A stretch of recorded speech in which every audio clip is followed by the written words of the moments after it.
So, pwede raw makita at i-renew dito yung mga ID tulad ng driver's license, ayan, PRC, PhilHealth, at Pag-ibig. So, paano po ito gumagana? Yeah. Alright, sige Punta ka po. sa homepage po. Pag Yeah. andun ka po sa homepage, Okay, I go to my homepage. Ayan. So, alright. pag-scroll mo po siya pababa, Okay.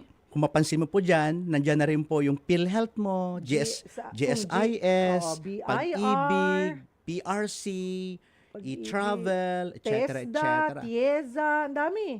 Yes. BIR, opo. Yan. So, pero pag punta mo sa tinatawag na National Government Services, dito sa may gitnang area ng app natin, Ito, National Government pagkapindot Services. mo po dyan, napakadaming government services po yan. Ayun, So, ang pwede ka dami. nang mag-apply ng permit mo, pwede ka na rin mag-renew ng driver's license mo. Ako, Cheryl, nakuha ko yung driver's license ko in 10 minutes.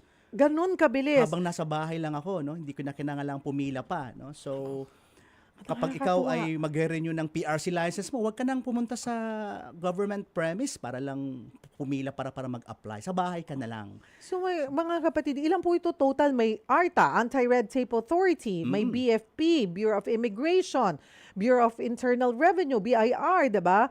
So, Bureau of Treasury. So, halos lahat nandito po na talaga. Konti na lang. Ayan, meron sa DOH, DOTR. Okay, example. Sige. Punta tayo sa, ano nga bang maganda, okay dito. Puntahan po natin Diba? Mag-renew ka ng driver's license driver's mo. license. So, Punta ka sa LTO. LTO. Nasaan bang LTO? Ayun, punta tayong LTO. Ayan, mga kapatid. So, nakalagay po doon, online driver's license application. Meron ding LTO tracker. Tapos tapos pwede kayong dumiretso sa website. Pero okay, online driver's license. Ayan, I agree. So, dyan po maglo-load, ano? Tapos kukumpletuhin nyo, ayan, ilalagay nyo yung sa profile, ida-download. Tapos doon na kayo mag-a-apply. Pero Yes. yung So, license kung ko okay mapapansin mo, Cheryl, yung pagkakagawa ng system, kung pumunta ka sa homepage kasi, if you go to, ayan po, pagkapindot mo ng continue to the application, yan. Kung mapapansin mo, pagka-accept mo ng data privacy dyan, kung mapansin mo, hindi ka na nagpasok na naman ng information na naman. Kasi tapos ka na eh. Na pangalan mo, birthday mo, Signature mo, biometrics mo, hindi na kinakailangan. So, alam mo, Cheryl, ito yung napakagandang discussion. Kasi nga, anong silbi ng ating national ID? Bakit may tinatawag na national ID tayo? Kung nandun ang first name, last name, middle name, birthday, address, nandun na yung iyong biometrics, yung fingerprint mo, signature mo, and the like. Bakit mo pa kinakailangang ulitin pa sa ibang agency? So, ang logic ng eGov Super App ay once-only policy.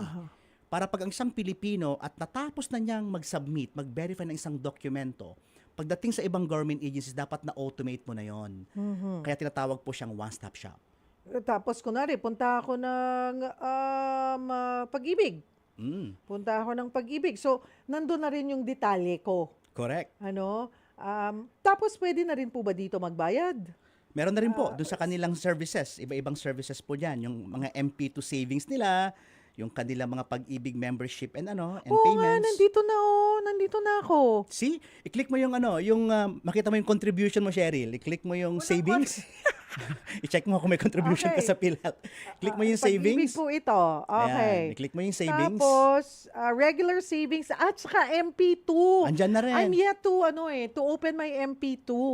Pero yes, ayan na. Okay, tatanggalin ko na lang. Pero nandito po lahat, nakikita ko kung magkano na yung na-contribute ko. Yes. Yung savings ko, naipon ko sa Pag-ibig Fund. Mga kapatid, Cheryl Cosim po. Dito na tayo sa totoo. Dito tayo sa True FM. Mag-subscribe and follow po sa ating social media accounts. Hanapin lamang po ang True Network PH. Siyempre, kompleto yan. Nandyan po kami sa Facebook, sa Instagram, sa X, YouTube, TikTok, and podcast.